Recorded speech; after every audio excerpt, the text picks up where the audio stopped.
최경영의 최강 시사.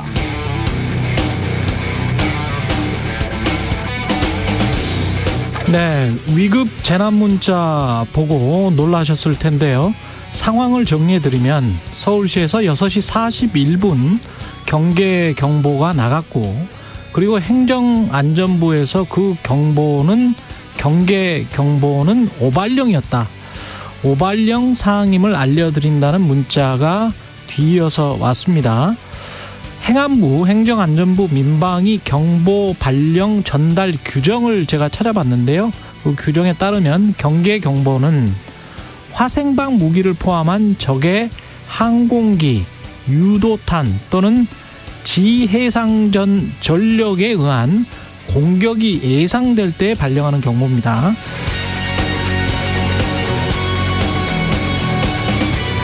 네, 안녕하십니까. 5월 31일 세상에 이익이 되는 방송 최경영의 최강시사 출발합니다. 저는 KBS 최경영 기자고요. 최경영의 최강시사 유튜브에서도 실시간 방송합니다. 문자 자면은 짧은 문자 50원, 긴 문자 100원이 드는 샵 9730 콩오플 무료고요.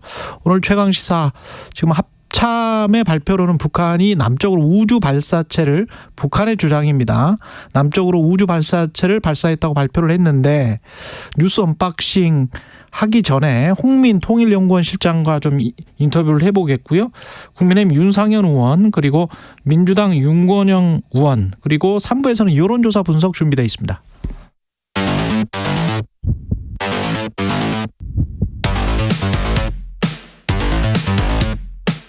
오늘 아침 가장 뜨거운 뉴스 언박싱. 네, 뉴스 언박싱 시작하겠습니다. 민동기 기자, 김민하 평론가 나와있습니다. 안녕하십니까? 안녕하세요. 예, 일단 북한의 주장입니다. 남쪽으로 우주 발사체를 발사했다고 발표를 했고, 일본 해상보안청은 탄도미사일로 보이는 물체가 이미 낙하했다. 일본은 지금 미사일로 표기를 하고 있고, 북한의 주장은 우주 발사체입니다. 홍민 통일연구원 실장 잠시 인터뷰를 하겠습니다. 여보세요? 예, 안녕하세요. 예, 지금 상황이 확인된 게 뭘까요? 예, 일단 지금 NSC가 소집이 됐습니다. 예. 대통령실에서. 그래서 지금 일본 정부는 오키나와에 대피령이 내려졌고, 또 한국에서는 지금 백령도 인근에 경보가 발령이 됐습니다. 그러니까 미사일 조기 경보 같은 것들이 이제 발동이 되는데, 예. 예, 이게 발동된 상태입니다. 그래서 일단 북한이 5월 30일 3시부터 6월 12일 3시까지 위성 발사를 예고한 상태였기 때문에, 그랬죠.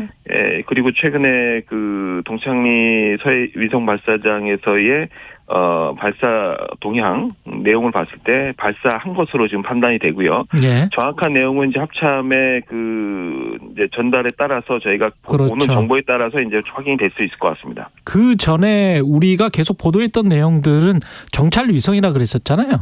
네네네. 어떻게 보십니까, 이 연구실장님은? 예, 정찰 위성으로, 군 정찰 위성으로 보는 게 맞고요. 예. 그러니까 이거를 탄도미사일이라고 보는 거는 이제 일본 정부에서 이제 그렇게 사용을 하고 있지만, 이게 이제 탄도미사일을 용도로 쏘기 위해서 군 정찰 위성이라고 속인 것이라기보다는, 예. 오히려 이제 기존의 ICBM과 같은 이제 대륙간 탄도미사일을 운용하고 그것이 어느 정도 이제 발사체의 안정성을 갖게 되니까, 예. 그 기술을 바탕으로 해서 군 정찰 위성을 쏜다라고 하는 게 이제 오히려 맞을 것 같습니다. 그런 측면에서 이제 군 정찰 위성이 맞고요. 예. 그다음에 실제 북한이 이 무기체계 개발 5개년 계획에 따라서 군 정찰 위성을 발사하겠다고 했고, 이 군 정찰 위성은 핵미사일 체계를 운영하는 데 있어서 사실상 눈의 역할을 하는 아주 중요한 구성 부분입니다. 그렇기 때문에 이거를 기만적으로 소위 개발하고 있다라고 얘기하는 것보다는, 예. 실질적으로 이것이 굉장히 필요하고 그 필요에 따라서 향후에 계속적으로 아마 여러 기를 발사하는 행보를 하기 위한 첫 발사다, 이렇게 보시면 될 것 같습니다. 지금 속보 나온 거는 합참이 북한 발사체 백령도 서쪽 먼바다 상공을 통과해서 일본 쪽에서 또 로이터 쪽에서 나오는 거를 보면은 탄도미사일로 보이는 물체는 그쪽으로 낙하했다. 그러니까 오키나와 백령도 서쪽 먼바다 상공을 통과해서 오키나와 쪽으로 낙하했다. 이렇게 돼 있는 것 같습니다. 6시 네네. 29분쯤 평안북도 동창리 일대에서 발사를 했다는 것이고, 네. 그러면 우리는 지금 NSC를 소집해서 어떻게 대응을 하게 될까요? 예, 뭐 우리 그 정부 같은 경우에는 사전에 뭐 다양한 한미 감시 자산을 통해서 이미 이제 그 사전 징후를 어느 정도 이제 포착을 하고 또 그리고 발사 이 직후에 뭐 다양한 이제 경보 체제를 통해서 이미 확인을 궤적 자체를 확인을 하고 있었던 것으로 보여집니다. 그러니까 지금 한미의 이제 이지스 구축함, 한미 감시자산 중에는 이지스 구축함이 계속 작동을 하고 있었고, 네. 그린파인 레이더도 있고요, 피스아이 공중 조기 경보 통제도 있습니다. 이게 다 이제 ICBM 감시용인데 이것이 이제 위성도 다 감시 가능한 것이죠. 그래서 이미 어느 정도 감시하고 있는 내용이었기 때문에 이제 아마 바로 이제 NSC에서 그 감시 자산의 정보를 토대로 해서 아마 내용적인 분석을 하고 있을 것으로 보여지고요. 또 한편에서 일본에서는 J-알럿이라고 다 알려져 있죠. 전국 순시 경보 시스템이 있습니다. 이것에 따라서 일본도 경보 체계를 가동한 것으로 보여지고요. 그래서 아마 이런 정보를 바탕으로 해서 아마 이제 그 대응 회의를 아마 하고 있는 것으로 보여집니다. 혹시 이게 발사하는 과정에 그 예상했던 지점이 아닌 그 영토나 영해, 그러니까 한국이나 일본의 영토나 영해 쪽으로 이제 떨어지는 것을 고려했을 때는 떨어질 가능성을 생각했을 때는 NSC 통해서 그런 가능성조차도 염두에 두고 대응 체계를 또 가동을 해야 되거든요. 그래서 그런 측면에서 아마 NSC가 여러 내용들을 아마 지금 논의하고 있는 것으로 보여집니다. 아마 합참은 지금 북한 발사체가 낙하 예고 지점을 못 가서 레이더에서 사라졌다 이렇게 지금 판단하고 있는 것으로 보입니다. 여기까지 듣겠습니다. 홍민 북한 연구실장이었습니다. 고맙습니다. 네, 감사합니다. 네. 예, 국내 뉴스로 가볼까요? 한상혁 관련해서 또 속보가 나오면 계속 전해드리도록 하겠습니다. 한상혁 방통위원장 면직 재가를 한 거죠, 대통령이? 네, 어제 윤석열 대통령이 한상혁 방통위원장에 대한 면직 처분을 재가했습니다. 대통령실이 언론에 공지한 내용을 보면은요, 방통위원장으로서 지휘감독 책임과 의무를 위배해서 3명이 구속 기소되는 초유의 사태를 발생을 시켰다. 그리고 본인이 형사소추되는 등 방통위원장으로서 정상적인 직무 수행이 불가능한 상황에 이르러 면직을 한 것이다. 이렇게 입장을 밝혔습니다. 검찰의 공소장에 적시된 3가지 범죄 혐의를 면직의 주요 근거로 대통령실은 제시를 했는데요. 한상혁 위원장은 어제 또 입장을 밝혔거든요. 공소 사실을 유죄라고 확정을 하고 이를 근거로 국가공무원법상 일반 규정을 적용하는 것은 전혀 적절하지 않다. 앞으로 면직 처분 취소 청구, 효력 정지 신청까지 진행해 나갈 예정이다. 이런 입장을 밝혔습니다. 차기 방통위원장으로는 이동관 대통령 대외협력특보가 유력하게 거론이 되고 있다. 오늘 언론들이 일제히 보도를 하고 있고요. 이명박 정부 때 홍보수석이었나요? 청와대 홍보수석을 지냈고요. 최근에는 이제 대외협력특보를 맡고 있는데 윤 대통령에게 언론 대응 관련 조언을 하면서 신임을 받았다. 이런 보도가 나오고 있습니다. 몇 가지 이제 의문, 크게 나누면 이제 3가지 의문이 있어요. 첫째는 방통위법상 이게 좀 애매한 것 같습니다. 면직이 가능한 거냐. 그러니까 이 합의제 기구의 이 위원장을 면직하는 것 자체가 가능한 거냐. 왜냐하면 방통위법에 보면은 이런 여러 가지 논란이 있고 뭐 문제가 있으면 국회에서 이제 탄핵 소추하게 돼 있는 것이고 위원장에 대해서는 그렇기 때문에 그게 아니라 이제 국회에서 그렇습니다. 네, 국회에서 탄핵 소추하게 돼 있습니다. 그게 아니라 대통령이 면직하는 게 가능한 거냐에 대한 의문이 하나가 있고 그다음에 또 법에 보면은 방통위원장으로서 어떤 직무에 해당하는 어떤 이 직접적 연관이 있는 그러한 잘못을 하지 않은 경우에는 그런 것이 아닌 한 면직되지 아니하나 또 이렇게 돼 있어요.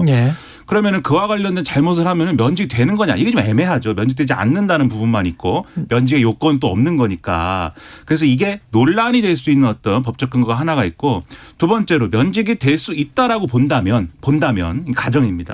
그런다고 하면은 어떤 부분이 지금 문제가 되는 것이냐에 대해서 그러니까는 지금 한상혁 방통위원장 주장은 일반적인 어떤 이 공무원에 적용해야 될 그러한 이제 법리를 적용하는 것이 옳지 않다. 그다음에 지금 기소가 된 걸 가지고 유죄 판단하는 거 옳지 않다 이런 거예요. 예를 들면 기소 내용이 뭐 일전에도 말씀드렸습니다만 뭐 폭력을 저질렀다든지 뭐 돈을 훔쳤다든지 뭐 그런 것이면 이게 어떤 공무원으로서의 어떤 품위유지 의무 위반이다라고 주장할 수 있을지 모르겠는데 그런 내용도 아니고 그리고 TV조선의 이제 재승인과 관련돼서 어떤 역할을 했다는 것인지도 이 공소장 보면은 정확하지 않아요. 그러니까는 몇 가지 정황들 예를 들면은 구속영장도 기각됐었잖아요. 그렇죠. 네. 공소 사실과 관계가 없는 예를 들 뭐 큰 관계가 없다고 볼 수 있는 정황에 불과한 예를 들면 이 TV조선 이 재승인 결과가 나오니까 미치겠네 뭐 이 욕 좀 먹겠네 뭐 이런 얘기 했다. 그런 얘기를 한 것이 뭐 어떤 지시나 묵인의 증거가 될 수 있겠습니까? 네. 정황인 것이지. 그리고 이제 그 외에 이제 예를 들면은 위계에 의한 공무집행 방해이다. 그러니까 이 조작 사실을 알고도 다른 방통위원들에게 알려주지 않은 채로 이 심사를 하게 했다. 그다음에 뭐 직권 남용이다. 다른 방통위 상임위원들하고 협의 절차 거치지 않았다 등등은 이 한상혁 방통위원장하고의 이 법적인 다툼이 있는 사안들이거든요.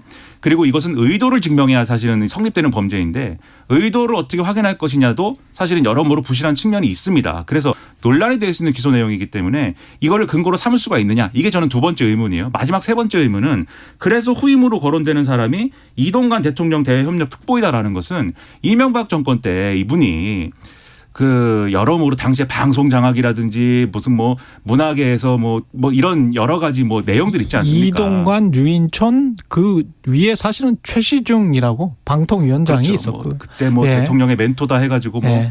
당시에 이제 최시중 방통위원장의 자리를 이동관 수석이 다시 이제 가서 전 수석이 가서 방통위원장을 하겠다는 그런 거죠. 지금 보도는. 그래서 예. 그런 맥락까지 고려하면 이 사안을 비판적으로 보는 쪽에서는 방송 장악을 또 하려는 거냐 이렇게 얘기할 수 있는 그런 조건이에요 지금. 근데 그런 여러 가지 뭐 오해라면 오해 또는 문제 제기라면 문제 제기 비판이라면 비판을 초래하면서 임기 2달 남은 방통위원장을 무리하게 이렇게 하는 이유가 뭐냐 의문은 커질 수밖에 없다고 생각합니다. 그것과 방송 장악이 한상혁 방통위원장의 면직과 방송 장악이 어떻게 연결돼 있는지 그 고리는 이제 제도적으로 설명을 드리자면 방통위가 KBS나 MBC의 이사를 임명할 권한을 가지고 있고 네. 그 이사들이 또 사장에 관해서 뭔가 문제가 있다면 뭐 면직시킬 수 있는 권한을 가지고 있는 거죠. 그러니까 그런 그 단계가 있다. 그래서 이제 비판적으로 보는 사람들은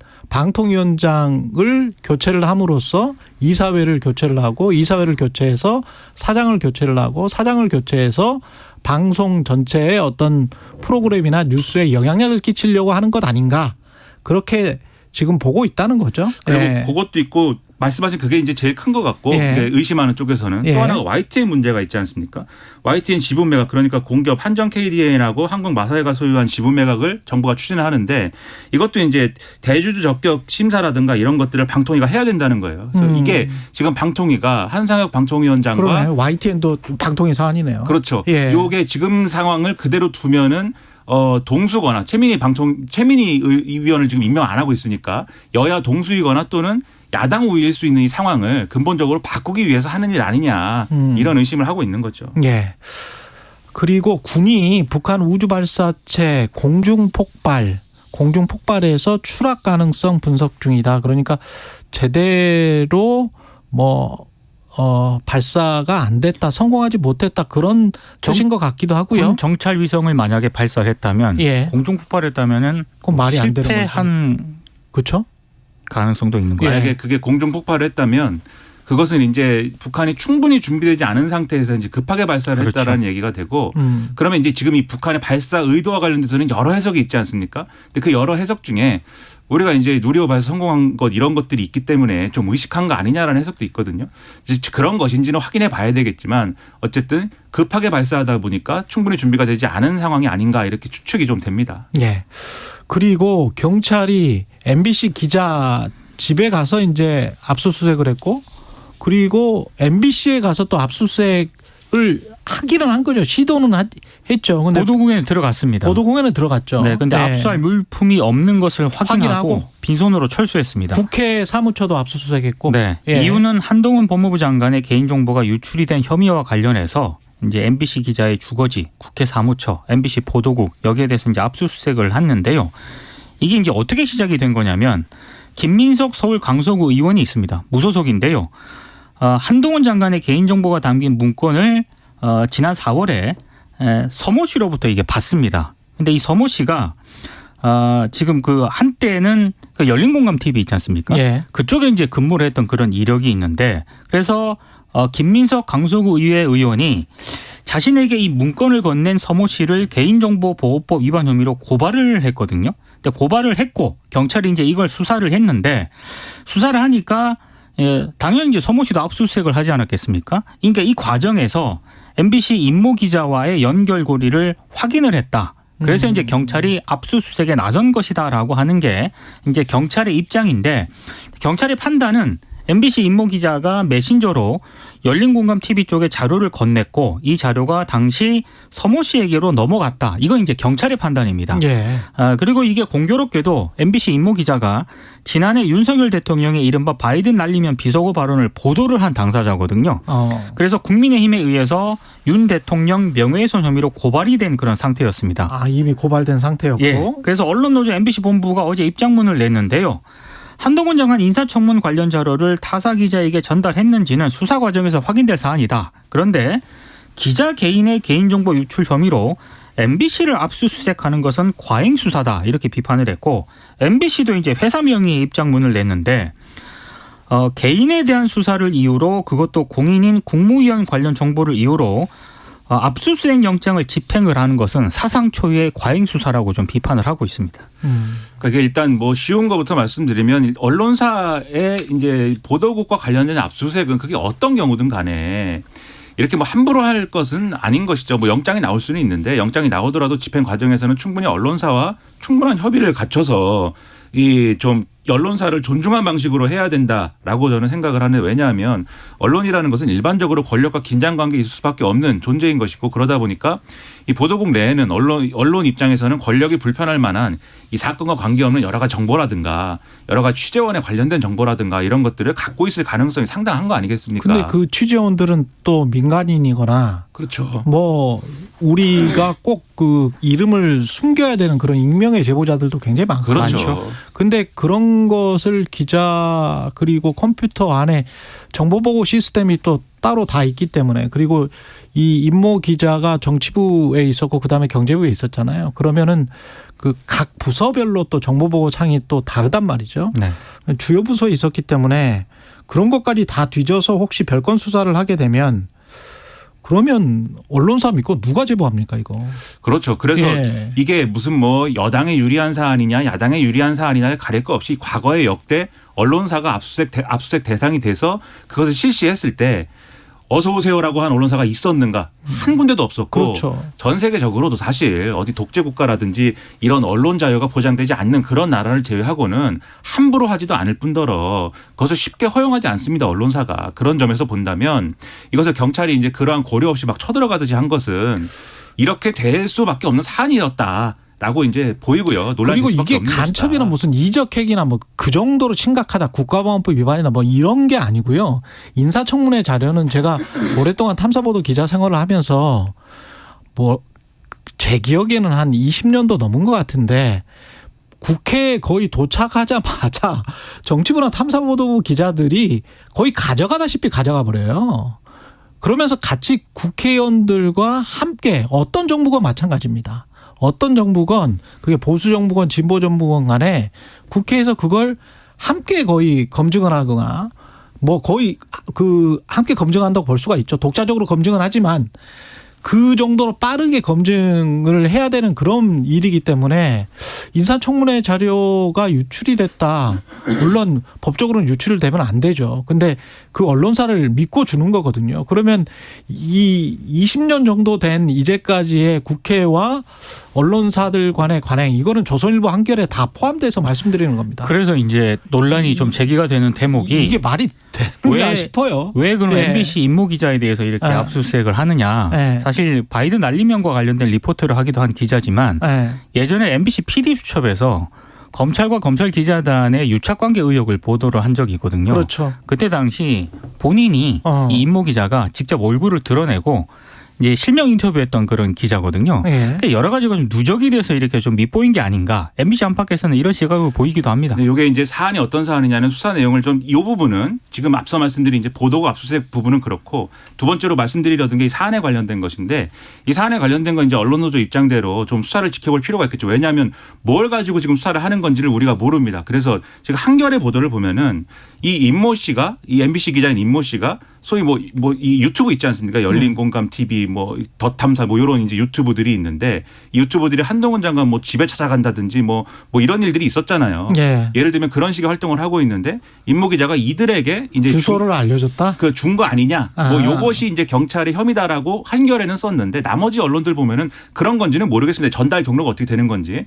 근데 최경영 기자님 말씀하신 대로 국회에서 예를 들면은 인사 청문 자료가 MBC 기자한테 넘어왔다. 요거를 수사하는 거라면 지금 말씀하신 대로 그건 이상한 얘기고. 그건 이상해요. 그리고 그렇죠. 혹시 네. 다른 언론사에 전달을 이 기자가 한 것에 대해서는 그게 정당한 취재의 일환이라면 그것은 법적으로 이 문제를 삼기가 어려운 부분이 있을 것 같아요. 근데 만약에 임모 기자가 우리 한동훈 장관을 혼내주자, 한번 해코지를 해보자 이런 의도로 줬다라고 하면 그거는 법에 이제 문제가 되겠죠. 그것은 분명히. 예, 그래서 그런 사안이냐는 앞으로 지켜볼 필요가 있는데 논란이 있다 이렇게 말씀드리겠습니다.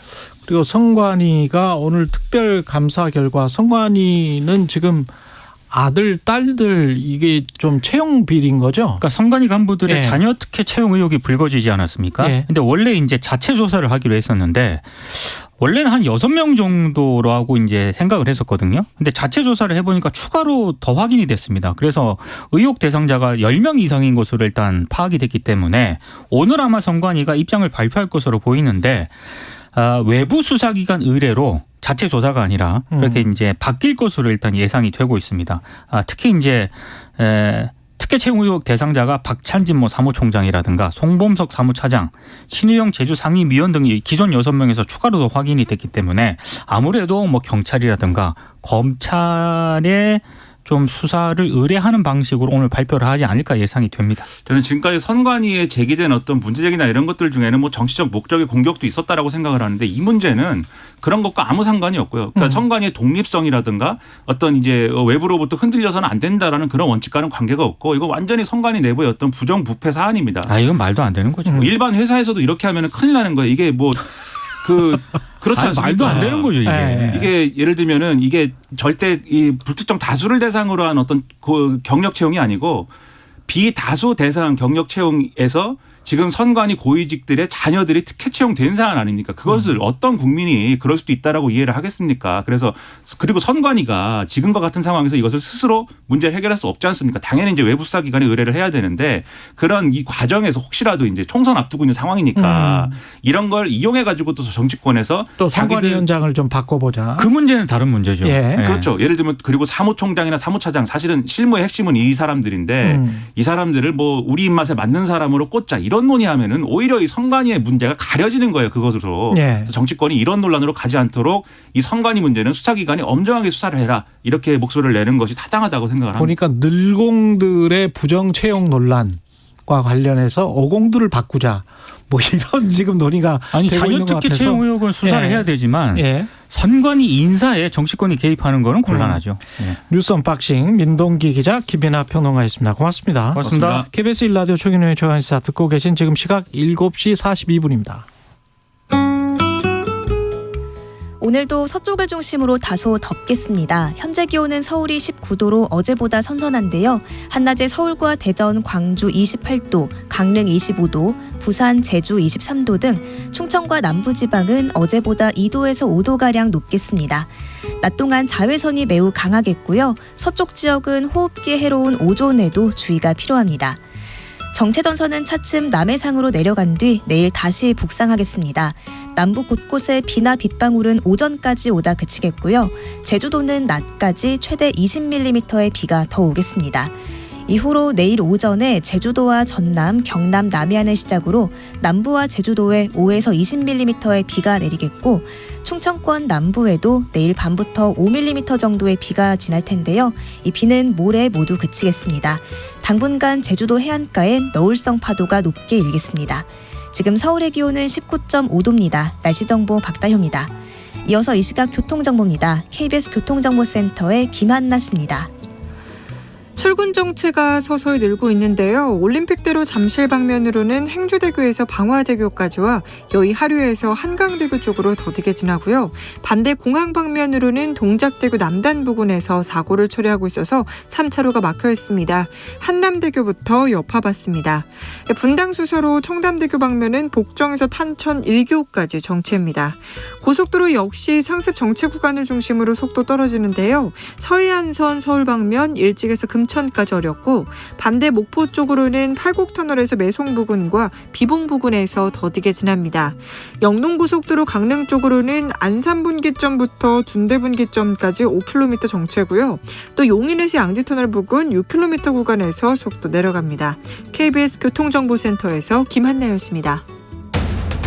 오늘 하루 이슈의 중심. 당신의 아침을 책임지는 직격 인터뷰.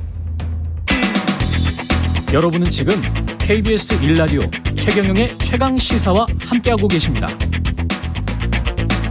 네, 오늘 아침에 북한에서 우주 발사체 발사한 것으로 지금 보도되고 있죠. 관련해서 국민의힘 윤상현 의원 전화로 연결돼 있습니다. 안녕하세요. 예, 안녕하세요. 윤상현 의원입니다. 예, 지금 마침 잘 연결이 됐습니다. 오늘 의원님. 예. 예. 북한이 이게 그 예고했던 정찰 위성이라고 봐야 되겠죠?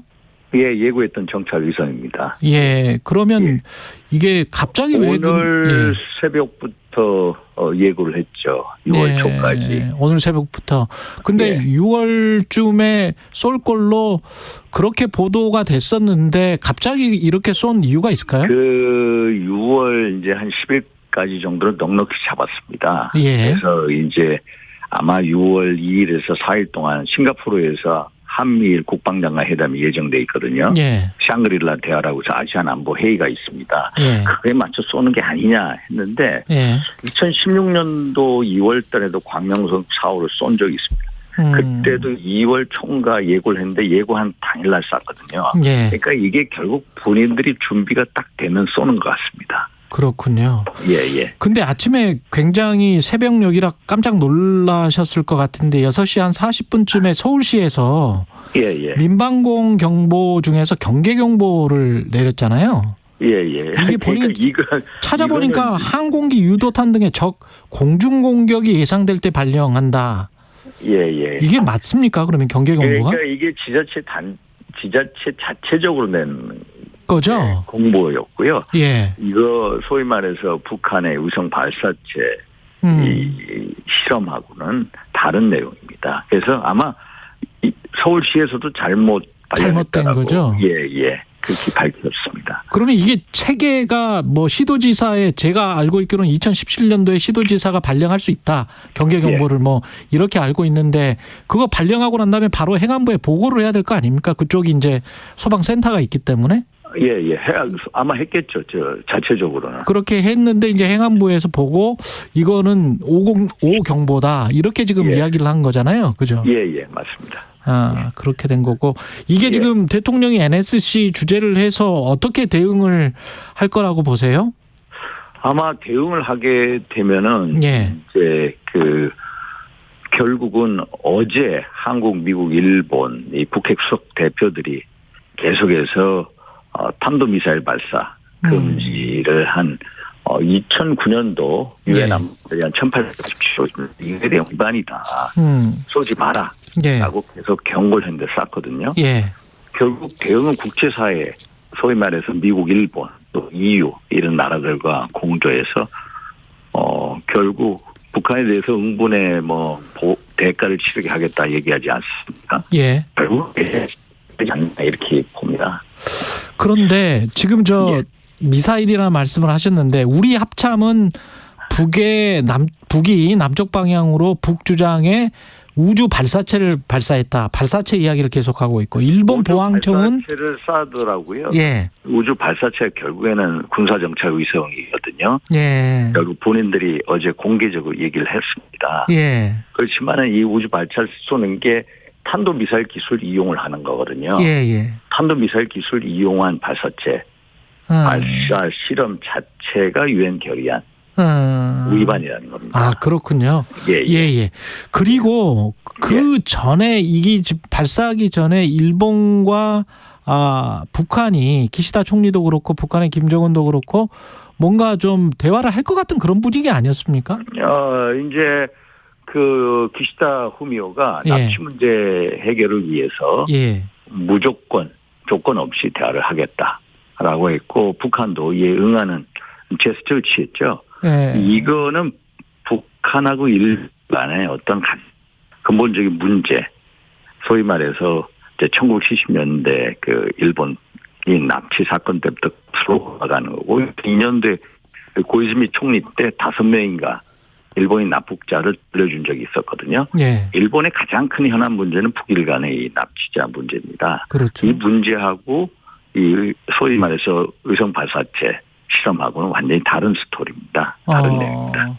그러면 그건 그거고 이건 이거라는 겁니다. 그러네요. 그러면 북한이 그렇게 이제 일본에 접근을 하면서 한국을 패싱하는 듯한 태도를 지금 보이고 있는 겁니까? 뭐 그렇게 보이기는 없고요. 아직까지. 이게 뭐 서로 대화하는 안.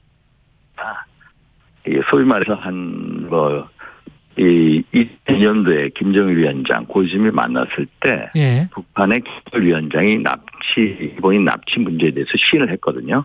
그리고 5명을 보냈습니다. 근데 일본에서 아직 제가 18명 정도 중에 5명밖에 해결이 안 됐다. 그래서 이 문제는 끝까지 풀겠다는 거고 이 일본인 납치자 유족이 지금 한 2분이 살아 계세요. 전부 다 90대 중반이세요. 그러니까 이게 빨리 해결해야 되는 문제거든요. 그런 차원에서 기시다 후미오가 무조건적인 만남 제안을 한 거고요. 여기에 대해서 북한도 그래 한번 대화해보자 이런 식으로 나오고 있는 겁니다. 그러면서 북한이 일본으로부터 뭔가를 얻어낼 가능성 같은 건 없을까요? 과거에도 이 문제가 이제 뭐 얘기가 된 적이 있습니다. 고이즈미 때. 그래서 이걸 통해서 소위 말해서 이제 보상 문제, 배상 문제 등하고 연결시키는데 사실 이게 쉽게 풀릴 뿐 아닙니다. 그리고 우길기와 관련해서는 그 하태경 의원은 우길기와 화해할 때가 됐다. 이렇게 동의하세요? 그래서 나는 이게 그렇게 우길기와 화해한다 그러면 좀 이게 무슨 말인가 할 겁니다. 그래서 저는 이게 문제 본질을 보자라고 봅니다. 문제의 본질. 그러니까 일본 군함이 이번에 우리 한국에 입항하지 않았습니까? 온 이유가 뭐냐? 소위 말해서 다국적 해양 차단 훈련 때문에 왔거든요. 이게 PSI라고 해가지고요. 이제 영어로 말하면 Proliferation Security Initiative라고 하거든요. 이게 뭐냐면 이제 확산 방지 구상이라고 해가지고요. 북한의 이제 소위 말해서 핵무기, 또 관련 물자, 운반 수단 이런 것을 해상에서 이제 차단하는 훈련입니다. 이게 106개국이 참여 있고요. 우리도 2009년도인가 우리 MB 정부 때 여기에 참여를 했습니다. 그게 딱 20주년 맞는 해입니다. 올해가 2003년도부터 시작이 돼서 그래서 제주도에서 고위급 회의를 하고 다국동 해양 차단 훈련을 하자라고 해서 일본에 이제 함정이 들어온 거거든요.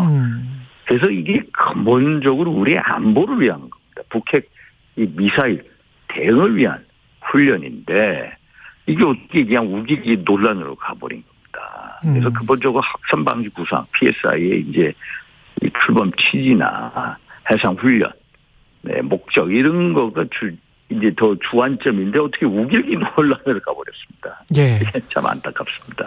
한 3분 정도밖에 안 남아서요. 최고위원 보궐선거 관련해서 간단하게 여쭤볼게요. 지금 저 원내에서 현역 국회의원은 출마를 안 한 것 같던데 이렇게 되면 누가 되는 걸까요? 별로 관심이 없는 겁니까, 최고위원? 그걸 제가 그렇게 봤습니다. 한 6, 7분? 6명 했던데 보니까 우리 김가람 우리 옛날 JC 중앙 회장 했거든요. 또 청년 대변인 아마 우리 김가람 대변인이 되지 않을까 이렇게 보고. 근데 최고위원 재선위원들이 나갈 거다 하다가 안 나가고요. 그래서 왜 안 나갔나 이제 참 아마 그런 것 같아요. 제가 보니까 이제 이 당 지도부 입성해봤자 별 소위 말해서 어떤 메리트가 없다? 메리트가 없다. 얘기한 것 같아요. 그럴 바에야 국회의원들은 지역구 활동이나 열심히 하자 이런 식으로 생각했던 것 같아요. 예. 이현주 전 의원은 그렇게 분석하던데 친윤 인사가 아니면 누가 선뜻 최고위원이 되겠다고 하겠냐. 그리고 김기현 체제 자체에 관해서도 비대위로 갈 수도 있다. 언제까지 갈지 모르겠고 이런. 그런데 이제 우리 이현주 의원 제가 참 존경한 근데 친윤 인사 제가 이번에 등록한 6-7분 보니까 특별히 친윤 인사가 없어요. 아 그래요? 친윤 인사가 없고요. 비대위 얘기하는데 여기도 정치권에서 이제 그런 말씀하는 분들이 가끔 있습니다. 근데 제가 보면 이게 참 김기현 대표의 이 모욕이라고 보여요. 김 대표 취임한 지 지금 100일도 안 됐거든요. 모욕적이다? 네, 모욕으로 보이죠. 비대위 얘기하는 것은. 이 비대위 얘기는 너무 앞서가는 발언이다. 너무 앞서갔다. 김기현 대표도 제가 보면 이제 강단도 있고 소신도 있는 분이거든요. 그래서 자꾸 비대위 얘기하는 게 있는데 일단 김기현 대표가 당원들의 한 53% 지지율 당선되지 않았습니까? 당신 반영됐으니까 좀 활기를 피고 잘 안착할 수 있도록 도와줘야 되는데 자꾸 이 얘기가 나와서 좀 너무 안타깝습니다. 예, 알겠습니다. 여기까지 듣겠습니다. 시간이 다 됐네요. 다음에는 좀 그거 해서 시간 많이 넉넉 잡고 오늘 갑자기 그 의성 발사체. 그러니까. 그렇습니다. 다시 불러주세요. 예, 고맙습니다, 의원님. 예, 감사합니다. 국민의힘 윤상현 의원이었고요. 전화 연결 상태가 고르지 않은 점 양해 부탁드리겠습니다. KBS 1라디오 최경영의 최강시사 1부는 여기까지입니다.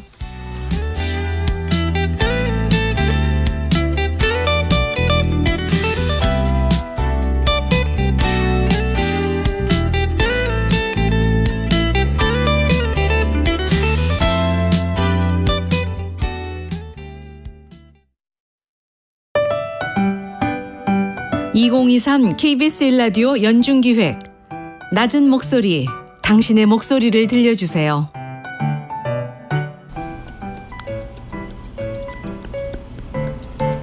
머리가 많이 기르셨네.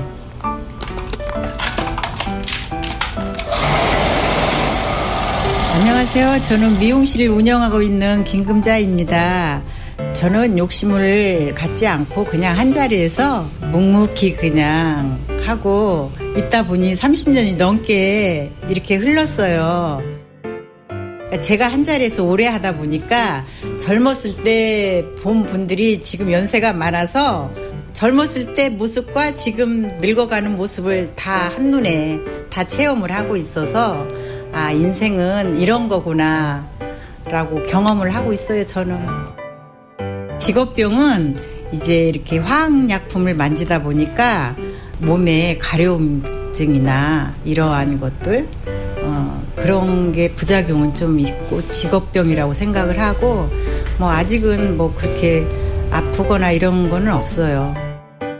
아, 이제 건강만 허락해 준다면 70까지도 쭉 하면서 어르신들한테 봉사도 하고 미용사라는 직업으로서 자부심을 느끼면서 봉사하면서 살고 싶어요.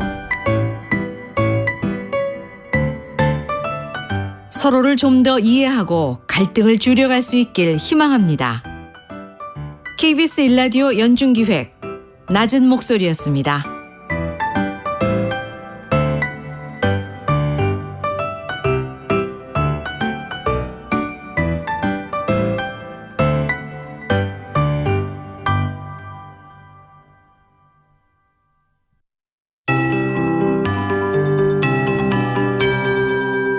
KBS 58분 날씨.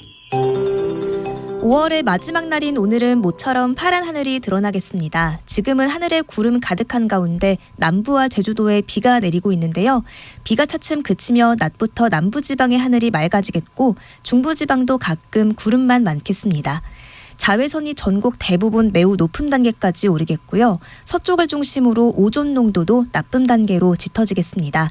낮 동안 장시간 야외 활동은 피하시는 게 좋겠습니다.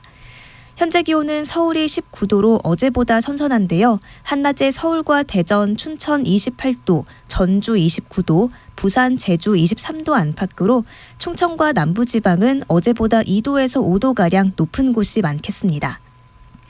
정체전선은 남해상으로 남하한 뒤 내일 다시 북상하겠습니다. 우선 지금 남부 곳곳에 내리는 비는 오전까지 오다 그치겠고 제주도는 낮까지 최대 20mm가 더 오겠습니다.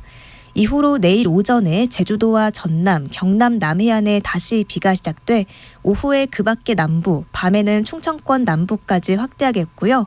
양은 5에서 20mm 정도가 되겠습니다. 모레 새벽에 대부분 그치지만 전남, 경남은 아침까지, 제주도는 낮까지 이어지는 곳이 있겠습니다. 지금 서울의 기온은 19.8도, 습도는 60%입니다. 박다유입니다.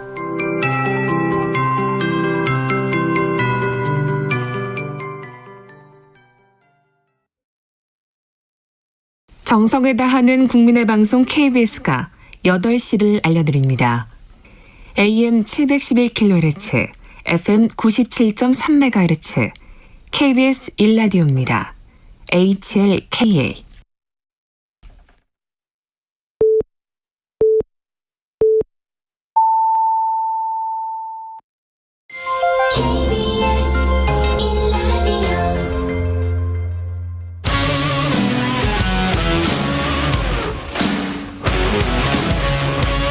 오늘 하루 이슈의 중심 최경영의 최강시사. 네, 민주당은 지난 14일에 열린 쇄신 의원총회에서 혁신기구를 구성하기로 합의했습니다. 그런데 보름이 훌쩍 지났고요. 예, 곧 6월인데 혁신기구 구성에 난항을 겪고 있습니다. 정권을 위임한 혁신위원회 구성을 직접 제안했던 더불어민주당 윤건영 의원 나와 계십니다. 안녕하세요. 네, 구로울의 윤건영입니다. 예, 당내 이슈 전에 지금 북한이 그 발사체를 발사를 했습니다. 네. 그런데 이 관련해서 지금 6시 40분쯤에 서울시 주민들은 깜짝 놀라셨을 거예요. 그렇죠. 뭐 네. 대피하라고 방송 나오고 문자 나오고 해서 민방위 경계 경보가 나오고. 예. 저도 놀랐습니다. 예. 이게 방송 나오려고 준비하는데 예. 막 웽웽웽 소리도 나오고 문자도 나오고 아이들은 학교 가다가 이게 뭐냐, 예, 그렇죠. 어디로 대피해야 되냐, 뭐 그런 형국이었죠. 예. 그래서 저도 옆에 저 청소하시는 아주머니들이 자꾸 물어보셔가지고 이미 떨어졌을 시간입니다. 걱정 마십시오. 뭐 이렇게 이야기를 했는데요. 네. 지금 그 다음에 또 행안부에서 오발령이라고 나왔잖아요. 서울시의 발령이 오발령 잘못된 발령이다라고 했는데요. 이게 원래 체계가 어떻게 돼 있었던 겁니까? 우선 정부의 역할이라는 게 국민을 불안케 하지 않아야 되는 건데 그렇죠. 불안을 조장한 거죠. 어떻게 됐든 결과론적으로 보면. 그래서 저는 위기관리 대응 시스템 대응에 있어서 좀 문제가 있는 거 아닌가 싶습니다. 왜냐하면 북한의 정찰 위성 발사라는 건 며칠 전부터 예견돼 있던 거죠. 그러면 사전에 우리 위기관리 대응 매뉴얼에 따라 준비가 됐을 거란 말입니다. 예. 그런데 이런 실수를 저질렀다라는 건 도저히 이해가 되지 않고요. 예. 서울시라든지 국방부, 수방사 여러 경로를 좀 확인해보고 문제가 어디에 있는지 철저히 좀 따져볼 사안이다라고 생각하고 정말 코미디 같은 일이 벌어진 거라고 생각합니다. 예. 그리고 지금 바로 그 전에 이제 김정은 기시다가 조건 없이 만날 수 있다. 네. 이게 무슨 의미일까요? 우리 입장에서는 얄밉고 짜증나지만 기시다 총리가 외교를 잘하는 겁니다. 윤석열 대통령이 일본 너무 믿다가 뒤통수 제대로 한 방 맞은 거죠. 예. 일본에 대해서 모든 걸 양보했는데 기시다 총리가 대화 제의를 한 거 아닙니까? 예. 우선 사전에 우리 용산 대통령실에 통지했는지도 의문입니다. 기시다가? 예. 예. 아마 안 했을 걸로 보여지고요. 윤석열 대통령이 대북 강경 일변도의 정책을 펼치니까 그 틈을 기시다가 노리고 들어온 거죠. 기시다 이전에도 예. 아베 총리 등 일본은 북일 정상회담을 집요하게 추진해 왔습니다. 고이즈미 이후에도요. 예. 계속. 이게 북한이 이뻐서라기보다는 동북아 지역의 주도권을 쥐기 위해서 일본이 나선 거거든요. 즉 주인공이 되고 싶은 거죠. 예. 근데 그동안 김대중 대통령이나 문재인 대통령 등에 막혀 있다가 윤석열 대통령 이후에 틈이 생기니까 그 틈을 비집고 들어오는 겁니다. 그럼 북한이 얻을 수 있는 건 뭡니까? 지금 북한은 겉으로는 정찰 위성을 쏘면서 도발을 하지만 속으로는 누군가 중재해주기 바라는 마음도 있거든요. 그런 상황에서 일본이 손을 내미니까 일정한 조건만 맞으면 저는 급진전될 수도 있다고 생각합니다. 그러니까 납북자 문제가 풀리고 이러면은 납북자 문제는 주요 변수는 아닐 거라고 보고요. 그래요? 예. 아마 내밀한 변수들이 몇 가지 있을 텐데요. 그래요? 문제는 대한민국이죠. 북일 관계가 어떻게 되든 한반도 문제에 있어서 운전자가 되지는 못할 망정 최소한 조수석에는 앉아야 되는 거 아닙니까? 그런데 윤석열 대통령 이후에는 지금 아예 구경하는 관객으로 멀찍이 떨어져 버렸어요. 그러니까 북한이 우리를 지금 패스하고 있는 겁니까? 한마디로 말하면 코리아 패싱이죠. 코리아 패싱하고 있는 겁니까? 왜냐하면 강경 일변도로 한미일 안보 동맹, 안보 협력만 강조하고 있으니 북한으로부터는 윤석열 대통령에 대해서 별로 기대할 게 없다라고 북측은 생각할 수 있는 거죠. 외교부 당국자는 일본과 긴밀히 소통하고 있다 이렇게 주장을 하고 있고 북한이 대화를 원하면 핵 도발을 중단해야 된다. 이거는 이제 기존의 입장이고요. 네. 근데 이게 약간 좀 우려스러운 게 중국도 지금 상황이 권영세 통일부 장관은 이제 한미 간의 관계는 충분하니 이제 중국이랑 좀 밀접하게 해야 된다. 그래서 중국이랑 관계를 좀 신경 써야 된다. 이렇게 이야기를 했거든요. 근데 제대로 보신 거죠. 제대로 봤는데 아마 제가 볼 때 좀 늦지 않았나 싶은데요. 얼마 전에 중국의 국장급 간부가 와서 몇 가지 문제들을 중국 입장에서는 제기하고 갔다고 합니다. 즉 대한민국이 한미일 연대 체제로 들어가니 중국 입장에서는 당연히 속으로 거슬리는 부분들이 있지 않겠습니까? 그런 부분들을 문제 제기를 했다고 합니다. 지금 윤석열 대통령은 가치 외교라고 그러잖아요. 이게 쉽게 말하면 미국 올인 외교거든요. 미국에다 퍼주기 하고 대신에 그에 대한 반대급부를 얻겠다. 이게 가치 외교입니다. 쉽게 말하면. 근데 문제는 그게 제대로 작동이 안 되고 있는 거죠. 반대급부를 못 얻고 있다? 그렇죠.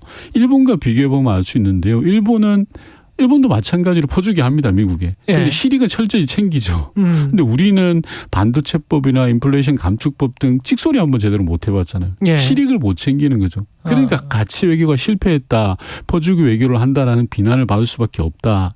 이렇게 말씀드리고 싶습니다. 근데 좀 지금 묘한 게 사실은 미국 기업들 지금 테슬라 오늘 보도도 나왔습니다마는 머스크 회장 같은 경우도 일론 머스크도 중국과 계속 교역하겠다. 거기에 공장 짓겠다. 그러면서 테슬라 팔겠다. 이렇게 지금 이야기를 하고 있는 것이고 지금 골드만삭스인가요? 거기 회장도 마찬가지고 지금 애플도 그렇고 미국의 기업들은 그냥 계속 공격적으로 지금 하고 맞습니다. 있거든요. 그게 현실이거든요. 시장으로서의 중국을 무시할 수 없잖아요. 현실이거든요. 제가 단어 딱 두 가지로 설명을 할 수 있을 것 같은데요. 올 초까지만 하더라도 미국은 중국과의 디커플링이라고 이야기했습니다. 중국과 손을 떼야 된다. 그렇죠. 중국 정신 차리게 해야 된다. 쉽게 말하면 이거죠. 올 초까지만 해도. 근데 최근에 와서는 디리스킹이라고 합니다. 디리스킹이라고 하죠. 이게 유럽에서부터 시작된 거죠. 우크라이나 전쟁으로 인해서 중국의 요인을 무시할 수 없는 상황이니까 방금 진행자께서 말씀하신 것처럼 심지어 미국 기업조차도 중국에 진출하고 있는 상황이니 디커플링으로는 도저히 안 된다. 디리스킹으로 가자. 이거거든요. 그러니까 현실을 인정하는 건데 지금 유독 대한민국 윤석열 정부만 한미일 안보협력 동맹 이걸로 갇혀 있어서 이러다가 나중에 우리만 손해보는 거 아닌가라는 걱정이 있는 거죠. 그리고 오늘 오전 8시에 백령 지역의 경계 경보 해제가 발표됐다. 행안부 재난 통보문을 전달해 드리고요. 외교 이슈는 여기까지만 하고 민주당 당내 이슈로 지금 가보겠습니다. 정권을 위임받은 혁신위원회를 제안을 하셨는데 지금 혁신위원회는 비대위하고는 다른 거죠? 비대위하고 전혀 다르고요. 혁신에 관한 정권을 부여하자라는 게 제 제안이었습니다. 혁신이라는 건 뭘 말하는 건가요? 지금 민주당이 여러 일련의 사건들을 거치면서 국민의 신뢰를 놓치고 있지 않습니까? 잃어버리고 있지 않습니까? 저는 그 위기가 여의도 시각과 국민의 시각, 즉 여의도 눈높이와 국민의 눈높이가 맞지 않아서 생긴 문제라고 생각을 합니다. 그런데 여의도 시각으로 민주당의 혁신을 고민하기 시작하면 또 실패할 수밖에 없죠. 그래서 아예 여의도가 아닌 국민의 시각으로 혁신을 준비할 수 있도록 하고 그 혁신의 범위를 규정하지 않는 정권을 위임한 그런 혁신기구를 만들자라고 했고요.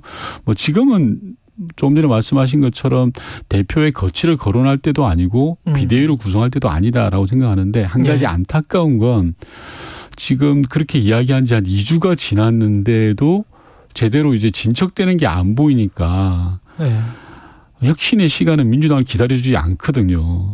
그런데 너무 좀 질질 끌고 있는 것 아닌가?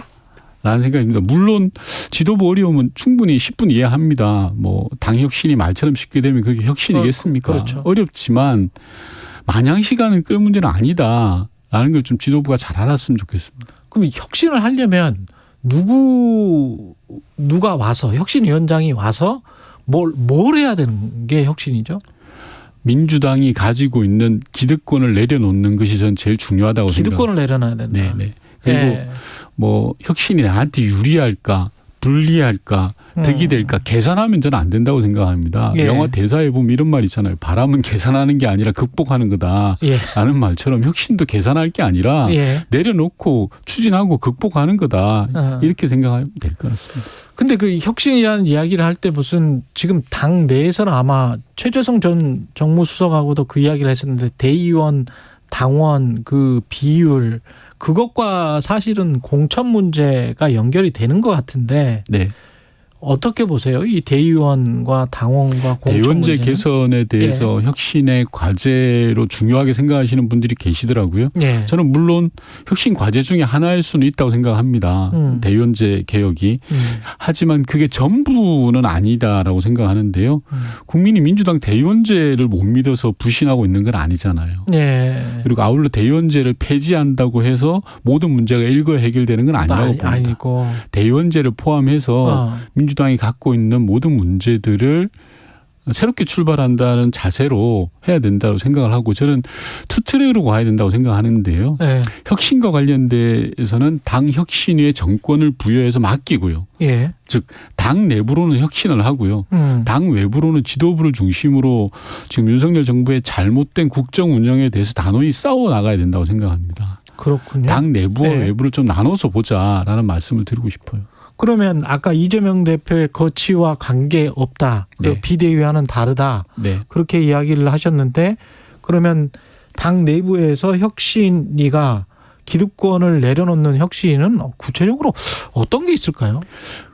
지금 제가 구체적인 걸 이야기하는 순간 그게 정치적으로 보여지죠. 그러네. 예를 들어서 지금 뭐 조금 전에 말씀하신 대의원제 폐지 또 예를 들어서 어떤 세력이 주장하는 거지 않습니까? 또 어떤 반대 세력은 강성 팬덤 정치를 극복해야 된다라고 이야기하죠. 있고요. 저는 그러지 말자라는 건데요. 혁신을 자기가 처해 있는 위치에서 바라보면 이게 정치화가 되는 거죠. 그래서 혁신 관련해서는 아예 외부에서 사람을 모셔와서 맡겨버리자. 그럼 혁신이 전체가 외부 사람들로 아닙니다. 꼭 그럴 필요는 없다고 생각하고요. 의사결정의 중요한 축들을 외부 인사로 맡기는 특히 의원들이 아닌 사람으로 맡기는 게 좋겠다라는. 의원들이 아닌 사람으로. 그러면 지도부하고는 완전히 분리된 지도부는 거기에는 안 들어가는 거죠? 뭐 전 들어갈 이유는 없다고 생각하죠. 들어갈 이유는 없다. 그냥 최고위원이 괜히 오해 살 필요는 없잖아요. 알겠습니다. 그 혁신의 이미지와 관련해서 결국은 그 쭉 이재명 당대표의 뭐 사법 리스크 민주당은 그 검찰의 탄압이다. 정치 탄압이다. 이렇게 주장을 하고 있습니다만은 이재명 사법 리스크 그다음에 돈봉투 의혹 김남국 의원의 이 코인 문제 이런 것들이 이렇게 쭉 겹치면서 그게 뭐 어떤 환경적 요인에 의해서 그렇든 간에 내부에서 상당히 뭔가를 정말 정비해야 될 필요성은 분명히 있는 거잖아요. 그러면 하나하나씩 이렇게 뭔가 정리되고 해결돼야 되는데 그런 게 전혀 안 되는 거 아닙니까 지금? 그렇게 전혀 안 돼서 제가 혁신기구를 만들자고 제안을 그러면 그 했고. 혁신기구가 이런 세 가지 문제 제가 구체적으로 말씀드린 세 가지 문제에 관한 답을 내놓을 수 있습니까? 고민의 출발점을 내놓는 거라고 생각을 하고요. 예. 방금 말씀하셨던 것처럼 민주당이 갖는 지금의 문제가 특정 하나의 이슈에서부터 출발됐다고 저는 생각지 않습니다. 예. 이게 몇 가지 일들이 반복되면서 누적되어서 쌓이다 보니까 그렇죠. 그래서 이걸 막 하나하나 이 문제를 해결하기 위해서는 어떻게 접근해야 되라는 단편적 접근이 아니라 종합적으로 국민의 신뢰를 되찾기 위한 혁신의 방안들을 예. 누군가 내놓아야 된다. 아주 철저하고 그리고 절박하게. 예. 그게 드리고 싶은 말씀입니다. 그 혁신이라는 말이 참 추상적이어서 결국은 구체적으로 뭐 김남국 의원 같은 경우는 뭐 깨끗하게 자진 사퇴하는 게 맞겠다. 혁신의 모습을 보여주기 위해서 어떻게 보세요? 김남국 의원님 같은 경우에는 네. 근본적인 문제로 돌아가야죠. 즉 국회 윤리특위가 그동안 사실 유명무실했지 않았습니까? 뭐 윤리특위에 제소한다고 해서 되는 것도 없고 안 되는 것도 없고 이런 상황이었잖아요. 네. 이번 기회에 윤리특위가 저는 거듭나야 된다고 생각하고요. 김남국 의원뿐만이 아니라 제소되어 있는 태영호 의원 등 모두에 대해서 엄정한 절차를 밟아야 된다고 생각합니다. 그리고 예. 김남국 의원 스스로도 아마 여러 가지 생각하실 것 같아요. 진정으로 책임지는 게 무엇인지는 아마 고민하시지 않을까 싶습니다. 그리고 윤관석 이승만 의원 같은 경우에 체포동의안 어떤 원칙으로 판단을 해야 될까요? 표결이 있을 텐데. 당은 자율투표 방침 정한 걸로 알고 있고요. 예. 국회의원들 모두가 아마 개별 국회의원들 모두가 국민 눈높이에서는 생각하실 거라고 생각합니다. 국회의원이든 대통령이든 잘못이 있으면 당연히 처벌받아야 되는 거고요. 잘못이 없다면 또 언젠가는 또 진실이 드러나지 마련이지 않겠습니까? 예. 그렇게 생각합니다. 윤석열 대통령의 국정 운영과 관련해서 어떻게 보십니까? 그 소통 행보를 강화하겠다고 하고 뭐 기자회견도 6월에 하겠다. 근데 또 동물 예능에 뭐 출연하기도 하고 그랬습니다. 예. 뭐 전 대통령의 예능 프로그램 출연 자체가 문제가 될 이유는 없을 것 같은데요. 다만 시청자들이 이번에 좀 굉장히 항의를 많이 하셨더라고요. 예. 문제 삼는 부분은 다른 거 있는 것 같습니다. 즉 대통령이 해야 될 일을 제대로 하지 않고 예능 프로그램에 나갔다라는 게 핵심인 것 같아요. 취임 1년이 됐는데도 기자 간담회도 없고 뭐 물가 인상, 우크라이나 전쟁, 금리 인상, 뭐 도청 현안이 수북히 쌓여 있는데 또 제대로 된 설명도 없고 그저 보여주기식으로 예능 프로그램에 출연하니까 화가 나신 것 같아요. 예. 비유를 들자면 학생이 하라는 숙제는 안 하고 천하태평으로 놀고 있으니까 부모님 속이 타는 거죠. 그런 심정으로 화가 나신 것 같고요. 그리고 소통이라는 건 양방향 소통이어야 되는데 일방적으로 짜여진 각본에 의해서 뭐 기획된 연출과 편집에 의해서 하다 보니까 화가 더 나신 것 같아요. 국민들이. 예, 예. 아마 용산 대통령실의 김은혜 수석 작품이다. 만약에 이 이번 예능 출연이 그럼 네. 저는 하수 중에 하수다라고 네. 평가를 하고 싶고 만약에 저한테 지금 뭐 할래라고 소통과 관련돼서 물어보신다면 국민과의 대화를 할 타이밍이다. 진솔하게 대통령으로서 갖는 문제의식을 전달하고 설득하고 이해를 구하는 게 우선이지. 예. 예능 프로그램 나가서 모양 좋은 그림 내고 뭐 멋진 그림 내는 게 국민들 화만 돋군다. 예. 이번에는 하수 중에 하수로서의 선택했다. 이렇게 판단하고 싶어요. 국민의힘은 지금 현재 상황이 윤석열 대통령 체제를 잘 지키고 보호하고 그리고 함께 가는 것이 총선에도 유리하다. 그렇게 지금 판단을 하고 있는 것일까요? 뭐 지도부부터가 그런 판단을 하고 계시니까요. 예. 아닌 생각을 가지신 분들도 계시죠. 그런데 그런 생각을 가지신 분들이 소수 아닌가요? 현재로서. 뭐 어떻게 보십니까? 그렇게 하면 뭐 지지 세력이 결집이 돼서 또 민주당도 반사적으로 또 저 세력이 결집되고 그러면 과거처럼 윤석열 대 이재명 하면 국민의힘은 나쁠 것 없다. 이런 판단도 하고 있는 것 같은데요. 왜 윤석열 대 이재명 구도인지는 잘 모르겠습니다. 아, 국민의힘 판단으로. 예. 아마 국민의힘 판단이 그럴 것 같다는 말씀이실 텐데요. 예. 국민들이 보시기에는 대통령제에서의 총선이라는 건 중간평가 기능을 하는 거거든요. 대통령 임기를 2년 동안 마친 이후에 얼마나 잘했냐. 예. 집권 세력의 성적표에 대한 판단이라고 생각을 합니다. 예. 그걸 윤석열 대 이재명 구도로 만들고 싶겠죠. 근데 평가는 정부 여당이 받아야죠. 야당을 평가할 일은 아니죠. 예. 반대 급부에 대한 평가는 있을 수 있겠지만요. 예. 그리고 윤석열 대통령이 참 국정 운영 편하게 하는 것 같아요. 저는. 잘하는 건 뭐 자기가 잘해서 잘했다 그리고 못하는 뭐 문제 있는 건 전부 남 탓, 문재인 정부 탓하잖아요. 그렇게 편하게 하는 국정 운영이 어디 있습니까? 예. 참 편하게 생각하신다 싶습니다. 그럼 마지막으로 지금 한상혁 방송통신위원장 면직 처리했고요, 대통령이. 그리고 어제 또 경찰이 MBC 압수수색 시도를 했고 기자 뭐 핸드폰 가져갔고요. 어떻게 보십니까?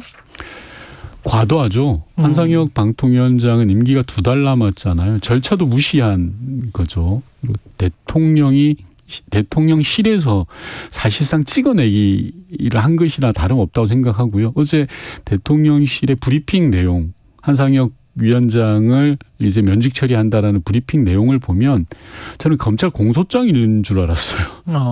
마치. 예. 그러니까 대통령이 마치 검사인 것처럼 자신들의 방해되는 사람들을 찍어내고 그거 찍어내는 방식도 공권력을 불편부당하게 사용하는 것은 심각한 문제라고 생각을 하고요. 저는 집권 1년이 지났는데도 불구하고 여전히 윤석열 대통령이 검찰총장의 때를 벗지 못한 것 아닌가라는 생각이 들어요. 이럴 때일수록 자기를 반대하는 사람, 자기를 찍지 않았던 사람을 만나서 설득하고 설명을 구하는 게 대통령이 지도자로서 갖는 모습인데 예. 지금 윤석열 대통령은 자기 쪽만 보고 있거든요. 의도가 방송장에 의도가 있는 겁니까? 당연하죠. 그건 앞으로 있을 총선이라든지 4년 남은 국정 운영을 정말 손쉽게 하겠다라는 건데 예. 결국 손쉬운 일이 아니에요. 그게 자기 발등 찍는 일이라고 저는 생각합니다. 결과적으로는. 선관위 사무처 직원들의 부정 채용을 그것도 이용하는 겁니까? 그 노태학 선관위원장 사퇴하라고 하는 것도? 선관위의 소위 말하는 아빠 찬스 문제는 철저하게 가려야 됩니다. 아주 구시대적인 일들이 벌어졌던 거죠. 선관위라는 그런 특수한 조직에서 일어난 거라 철저히 가려야 됩니다만 그런 것들을 통해서 선관위를 정권의 하수인으로 만들려고 하는 그런 움직임에 대해서는 단호히 저는 경계해야 된다고 생각합니다. 그런 시각, 민주당 시각을 말씀하셨습니다. 민주당 윤건영 의원이었습니다. 고맙습니다. 네. 최경영의 최강시사는 여러분과 함께합니다. 짧은 문자 50원, 긴 문자 100원이 드는 샵 9730. 어플 콩과 유튜브는 무료로 참여하실 수 있습니다.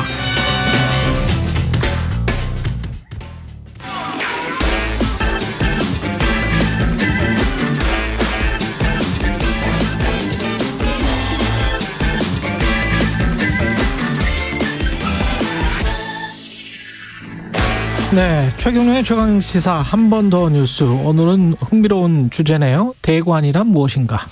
예, 경향신문 박순모 기자와 함께합니다. 안녕하십니까? 네, 안녕하세요. 예, 대관이라는 단어에 익숙하신 분들도 있고 이게 뭐야? 뭐 이렇게 생각하시는 분들도 있을 것 같은데 대관 업무가 뭡니까?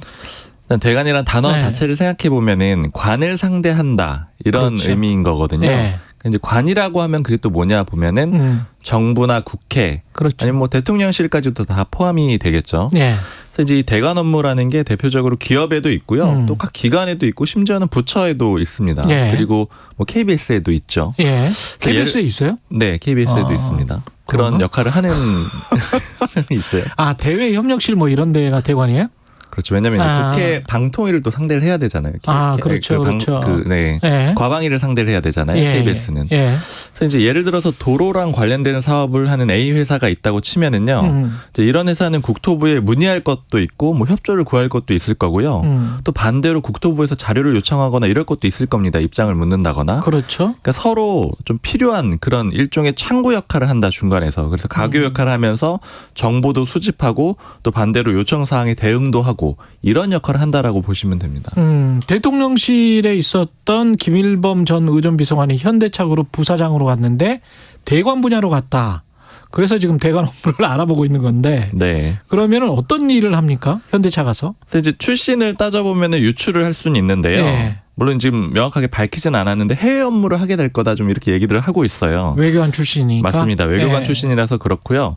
특히 대관 업무 안에 해외 업무 파트도 있거든요. 이제 아까 관이라고 했는데 관은 사실은 해외에도 있는 거잖아요. 그렇죠. 특히 미국 현대차 백악관도 있고. 그렇죠. 거기가 딱 관이네요.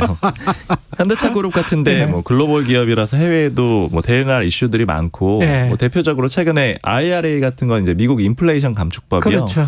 이런 거는 이제 미국에서 생산된 전기차에만 보조금 주는 게 일단 전제 조건으로 돼 있는데 이런 것들은 적극적으로 현대차 그룹에서도 의견 내고 이랬었거든요. 그렇습니다. 이제 그런 역할을 하게 되는 거고요. 그리고 또 사실은 김일범 전 비서관은 대통령실에서도 있었잖아요. 그렇죠. 그러니까 만약에 쓰는 사람의 입장에서는 또 뭐 대통령실과의 창구 역할로도 어느 정도는 활용이 가능할 텐데 일단 직급이 워낙 높기 때문에 다양한 업무를 하겠죠. 부사장이니까 여러 업무를 하게 될 겁니다. 발이 넓어야 되네. 대관 업무를 하는 사람들은. 그죠? 기본적으로 완전히 사람 장사라고 보면 될 것 같아요. MBTI도 뭐 이런 분들이 일이 해야 될 것 같아요. 우리 같은 I는 절대 안 되겠구만요. 저도 I인데 뭐 I도 또 업무상 하다 보면 뭐 잘하는 될까요? 네, 의외로 뭐 좀 소심하게 접근해서 잘하는 경우도 있으니까요. 소심한 사람들끼리 만난다고? 김남국 의원 같은 경우에도 위메이드 그 국회 출입기록 그때 나왔었잖아요. 코인 투자 의혹 때문에. 그러니까 대관 업무를 하는 위메이드 직원들이 왔다 갔다 했다. 그걸 지금 국회 출입기록을 조사해 본 거였지 않습니까? 그렇죠. 국회를 출입하는 일을 하니까. 그렇기 때문에 이제 아마 그때 그 기록에 들어간 사람들은 대관 업무를 하는 그런 직원들이었을 거고요. 사실 아까 이제 관이 여러 개 있다라고 했지만 국회가 특히 대관 업무의 핵심입니다. 이게 왜냐면은 대표적으로 드라마나 영화에서도 많이 보셨을 텐데 기업들 입장에서 어떤 문제가 생겼을 때 국회에서 오너일가 부르거나 총수 부르거나 이런 그림들이 많이 연출이 되잖아요. 그렇죠. 그러니까 그런 상황을 기업에서는 가장 부담스러워하고요. 그리고 요새 오너 총수 못 불러요. 그렇죠. 요새는 부르는 일이 없죠. 부회장이 거의 그 끝이에요. 그만큼 한국 국회 위상이 낮아지고 그렇죠. 기업들의 대관의 세력이라고 할 수 있겠죠. 그 힘이 영향력이 굉장히 세졌다. 맞습니다.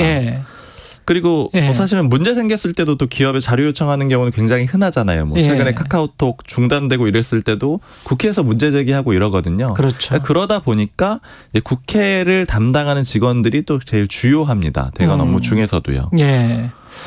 그렇군요. 그래서 요 대관 업무를 했던 직원 같은 경우에 한 3년간 14번 갔다 위메이드 직원들 같은 경우에.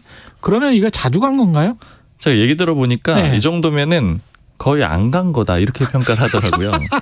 이런 거는 거의 분기에 한 번 정도 갔다라는 거잖아요. 안 간 거다. 분기? 네, 그 정도에 한 번 정도 간 건데 보통 일이 생겨가지고 부르는 거를 부르기도 한단 말이에요. 국회에서. 뭐 예를 들자면 외교부에서 대사 초치하듯이요. 그러니까 이거 문제 생기게 와서 설명해라 이런 정도의 그런 정도 수준 아니냐 이 정도면은 그렇게 얘기를 하고 만약에 관계를 맺기 위해서 대관 업무를 하는 사람들이 국회를 찾았다라면은 사실 뭐 다 다양하긴 한데 거의 매일 가는 사람들도 굉장히 많고요. 그 업무 상황에 따라 다르지만 아니면 최소의 주에 2, 3회 정도는 가면은 한 층은 다 돌아볼 수 있거든요. 그 층은 다 돌아본다 이렇게들 얘기들을 해요. 그러니까 이 정도면 거의 안 간 거다. 그래서 저도 좀 얘기를 물어보니까 여기가 대관 팀이 좀 최근에 비교적 좀 구축이 됐다 그래요. 예전에 이렇게 그 업무를 했다고 전적으로 했다고 보기보다는 왔다 갔다 그냥 필요한 사람이 갔던 것 같습니다. 일종의 벤처기업이니까. 맞습니다. 제가 과거에 국내 최대 기업의 대관 업무와 관련해서 제보를 받고 이렇게 쭉 취재를 한 적이 있는데 그 사무관 행실을 봐서 사무관으로 있던 사람부터 대관 업무를 같이 해서 대관 업무를 한 그 국내 최대 기업 어딘지 뻔하잖아요. 국내 최대 기업의 그 직원이 전문까지 됐고 이 사무관 행실을 본 사무관은 장관까지 됐어요. 20년 넘는 정도의 인연으로 그래서 그 사무관이 나중에 과장이 되고 그러면 전화를 해가지고 이번에 어디를 가는데 과장님 좋아하시는 와인이 이쪽이 유명하잖아요. 그러면 3병 정도 사와 이런 정도의 관계가 되는 게 대관 업무입니다. 그 굉장히 좀 그쪽 분야에선 굉장히 잘했다라고 평가할 수도 있겠네요. 최고수들이죠. 최고수들의 영역 대관 업무에 근데 이게 사실은 잘못하면 로비가 되는 거기 때문에 맞습니다. 경계가 그렇죠. 그래서 우리는 로비는 또 불법이잖아요. 맞습니다. 그래서 제가 기업에서 대관 업무도 해본 그런 변호사한테 좀 물어봤는데요. 어떻게 하면 좀 쉽게 설명할까 이렇게 물어봤더니 그러니까 예를 들어서 간호법이 있다고 치면은요. 로비스트가 간호법을 우리가 처리해 줄 테니까 10억 달라. 이렇게 하면은 이게 로비이고 로비 행위가 되는 거죠. 로비스트가 되는 건데 예. 이건 우리나라에서는 안 됩니다. 근데 미국에서는 뭐 얼마의 후원금을 받았다 이런 거 공개하고 로비스트가 어느 정도는 공개적으로 허용이 돼요. 근데 반면에 우리나라의 대가는 회사나 기관에서 급여를 받고 회사 입장을 설명해 준다 이렇게 보시면 되는데 그러니까 즉 방금 간호법 예를 들었잖아요. 예. 간호사협회 소속이 와가지고 이 법이 우리한테 이래이래해서 필요하다 이렇게 얘기하는 건 괜찮다라는 거예요. 충분히 할 수 있죠. 그렇죠. 그래서 예. 그 역할을 하는 사람들이 뭐 대관 업무를 하는 사람들이다. 뭐 회사의 입장 아니면 협회의 입장 혹은 뭐 부처의 입장 이런 것들을 설명하는 사람들이라고 보시면 될 것 같아요. 이 담장 사이를 그냥 걸어가는 것 같아요. 대관 업무는. 로비는 불법이기 때문에 사실. 예. 경향신문 박순봉 기자였습니다. 고맙습니다. 감사합니다. 네.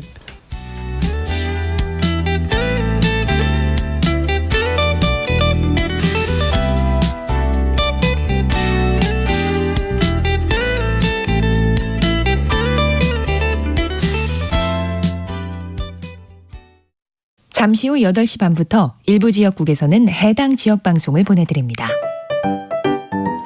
안녕하십니까. 58년 개띠 택시기사 노박구입니다. 우리는 하루 종일 라디오를 들으니까 재미있는 프로는 우리가 기가 막히게 아는데요. KBS 1라디오 홍사운의 경제쇼가 저는 1등입니다. 1등 넘버원. 아니 뭔 경제 프로가 이런 거 재밌대요. 오후 4시 5분 라디오 박사 저 노박구 믿고 홍사운의 경제쇼 꼭 들어보세요. 진행은 서툴지만 내용은 알찹니다. 진실의 편에서 정의의 편에서 약자의 편에서 뉴스를 전합니다. 주진우 라이브와 함께 더 많이 더 오래 웃었으면 좋겠습니다. 매일 오후 5시 5분 KBS 1라디오 주진우 라이브. 지금 시각은 8시 30분입니다. KBS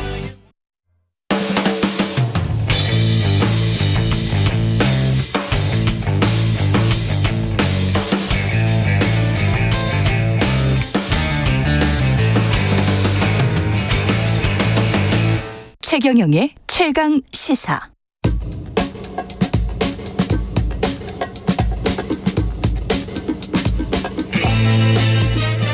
네, 우리가 접하는 뉴스의 태초부터 지금까지 뉴스 일대기를 쫙 살펴봅니다. 뉴스톱 김준일 수석 에디터, KBS 박대기 기자, 그들의 전지적 시점으로 분석하는 뉴스 일대기 지금부터 시작합니다. 안녕하십니까? 네, 안녕하세요. 예, 오늘은 전세 우리가 잘 알고 있는 것 같지만 잘 모르는 부분도 있어가지고 전세 일대기에 관련해서 역전세난 때문에 이 아이템 선정했는데 아이템 잘 선정했죠?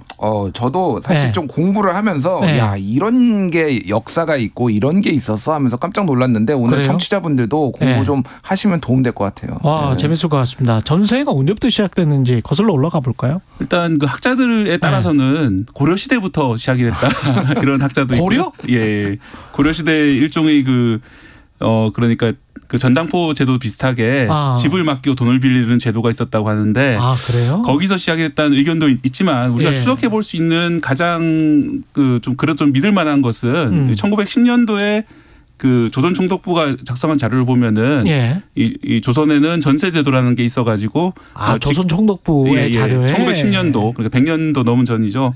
그래서 이제 집값의 절반이라든지 70% 정도를 내고 새로 살 수 있다. 것이 있고요. 그 전에 아마 그 강화도 조약 같은 게 체결됐던 1876년경에 우리나라 개항을 하면서 인천이나 부산, 원산 쪽의 그 집값이 올라가면서 일종의 약간 그 투기 심리 이런 것들 때문에 기존에 있는 집을 이 목돈을 받고 빌려준 이런 제도가 정착했다는 그런 주장도 있거든요. 그래서 그렇구나. 아마도 그러니까 결국은 조선 말쯤에 시작이 된 걸로 보인다. 이런 것이 좀 다수설인 것 같습니다. 그렇군요. 근데 결국은 산업화 도시화 때문에 급격하게 퍼진 거 아닙니까? 그러니까 이게 한국이 이게 독특한 게 일단은 전세 제도는 전 세계에 한국밖에 없다고 보시면 될 것 같아요. 그렇죠. 예. 네. 한국밖에 이거 잘 다른 나라에도 있다라고 뭐 이거 아시는 분들이 있는데 네. 없습니다. 이런 정도의 목돈을 맡겨가지고 그러니까 이를테면 부분적으로 보증금을 뭐 네. 이를테면 뭐 1,000만 원 집세에 이를테면은 뭐 3개월치 길면은 진짜 많으면 1년치도 넣기도 하거든요. 외국에 그렇죠. 보면. 근데 네. 이렇게 막 몇 억씩 집값에 막 70% 막 이렇게 80% 넣는 거는 한국밖에 없고요. 몇 억이 아니고 뭐 10억, 15억 이런 데도 있어요. 그렇죠. 네. 이제 좋은데 비싼데. 네. 좋은데. 한번 살아봤으면 좋겠고요. 네. 네. 자, 근데 이제 이게 그거예요. 그러니까 한국이란 나라가 굉장히 독특한 게 뭐냐면은 사실 못 살던 나라는 계속 못 살고요. 잘 살던 나라는 잘 살잖아요. 일반적으로. 그렇죠. 한국은 굉장히 급속도로 못 살다가 잘 살게 되면서 이 집에 대한 수요가 폭발을 하게 됩니다. 소위 말해서 중산층들이 이제 그렇죠. 폭발을 하는데 그래서 나도 내 집을 마련해야 되겠다. 원래 이제 전세 제도는 아까 얘기했지만 조선 시대부터 있었고요. 그런데 나도 내 집을 마련해야 되는데 이 마련할 수 있는 방법이 없는 거예요. 왜냐하면은 이 금융 시장이 따라오지 못한 거예요. 그러니까 이 70년대 60년대만 하더라도 은행에서 개인한테 돈을 안 빌려줬어요. 사실 80년대까지도 그랬죠. 그렇지. 예, 그러니까 사람들이 돈을 모을 수 있는 방법이 자기가 개를 부어가지고 목돈을 만든다는 그래서 사적 개 모임이 발달했고. 그렇죠. 그러니까 돈을 자기가 모아가지고 차곡차곡 모아가지고 집을 살 정도까지 되려면은 이제 집에 대한 욕구가 워낙 강하니까 그러니까 이게 전세제도의 굉장히 선호도가 높아진 거예요, 사실은. 그렇지. 그런 것도 있고 이제 워낙 그 집값이 70년대 이후로 계속 폭등하다 보니까 이 집을 사두면은 시세 차익을 기대할 수 있다는 것을 많은 사람들이 알게 됐거든요. 그러면서 이제 집을 가진 사람은 전세를 놓음으로써 아주 작은 갭 투자, 그러니까 전세 대금과 집값의 차이라는 갭 투자를 할 수 있게 되고, 그렇죠. 그다음에 이제 전세를 사는 사람은 이 집값에 못 미치는 돈이지만 전세를 내므로써 이 그때부터 이제 월세가 안 나가고 자기 돈을 모아가지고 그렇죠. 언젠가는 집을 살 수 있게 될 것이다. 약간은 이 주거 사다리 기능도 했던 것 사실입니다. 안정적인 징검다리 같은 역할. 그래서 이게 참 역설적인 우리의 통계가 하나 있는데 OECD에서 경제협력개발기구에서 전 세계 선진국들이 삶의 질 지수 베터라이프 인덱스라는 것을 조사를 하거든요. 그렇죠. 거기에 보면은 우리나라의 주거 비용 그러니까 가처분 소득 대비 주거비가 전 세계에서 가장 낮은 것으로 나와요. 한마디로 말해서 월세가 싸다는 얘기거든요. 우리나라에서는. 그러니까 전 세계 평균이 한 가처분 소득 중에 20% 정도를 월세로 쓰는데 우리나라는 14%대를 쓰는 걸로 나오고 압도적인 1위로 낮은 편입니다. 근데 그 통계가 잘된 통계인지는 모르겠습니다. 그죠? 그 통계가 나온 이유가 뭐냐면은 월세가 싼 편이라는 거예요. 우리나라가 외국에 비해서. 그리고 싼 월세의 배경은 전세라는 그 대체제가 있기 때문에 그렇습니다. 월세가 싸게 유지되고 있는 것인데요. 이런 순기능이 있는 반면에 최근에 이제 전세 사기 같은 엄청난 문제를 일으켰고 또 갭 투자를 이렇게 할 수 있도록 함으로써 결국은 집값 폭등의 배경이 된 이런 그 이야기 전에 전세가 제 기억에는 제가 뭐 결혼하고 전세를 살고 뭐 이랬을 때만 해도 90년대 말 2000년대 초 그때만 해도 제 돈 가지고 보증금을 냈거든요. 그러니까 순수하게 제 돈이었어. 그리고 당시에 제 주변 친구들도 마찬가지로 제 선배분들도 마찬가지고 그 은행에서 대출을 받아서 전세 보증금 내는 분은 제가 눈을 씻고 찾아봐도 찾아볼 수가 없었습니다. 근데 이게 전세 보증금 대출이 어느 때부터냐면 2010년대부터 정확히는 2008년에 이명박 정부가 시작을 했는데요. 이명박 정부 때부터 했죠. 당시에 이제 서민 주거 안정이라는 명분으로 이 전세 자금 대출 한도를 이제 1억 원으로 설정을 했고 나중에는 2억 원으로 확대하는 식으로 서민 주거 안정에 한다고. 그래서 이제 어떻게 보면은 인기를 모으기 위해서 만든 정책인데 안타까운 점은 그 뒤를 잇는 이제 박근혜 정부라든지 문재인 정부에서 뭐 이게 시정이 되는 것이 아니라 오히려 계속해서 서민을 위한 정책이다. 그래서 이제 계속 강화되어 왔기 때문에 그래서 전세 보증금이 뭐 5억밖에 없는데 5억을 더 빌려서 10억짜리 집에서 전세를 사는 뭐 사람들이 극단적인 경우는 뭐 1억밖에만 내고 9억을 이제 빌린다든지 이건 좀 극단적인 경우지만 이제 5천만 원을 내고 4억 5천만 원을 빌려 전세를 한다든지 이런 식으로. 그렇죠. 그러니까 네. 뭐 이제 아까 전으로 잠깐 돌아가면은 예를 들면은 지금 이렇게 보면 될 것 같아요. 만약에 이게 다 월세로 한국이 전환을 한다라고 네. 하면은 서울 아파트 중위 전세 가격이 5억 원이거든요. 네. 근데 기준금리 3.5%에다가 한 2% 가상금리 하면은 연 5.5%예요.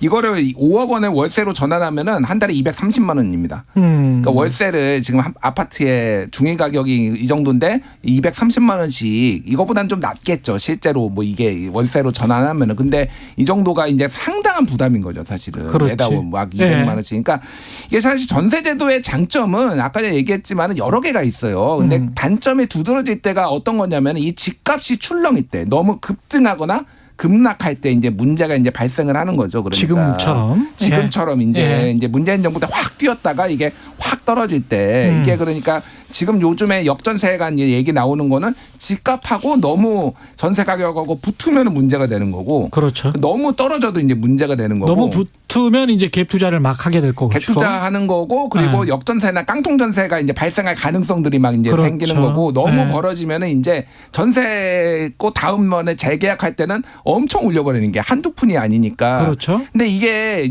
소위 말해서 이제 뭐 유동성 시장에다가 유동성을 공급하는데 이게 상당히 좀 그러니까 통제가 안 되는 부분이 있어요. 그러니까 자본주의니까.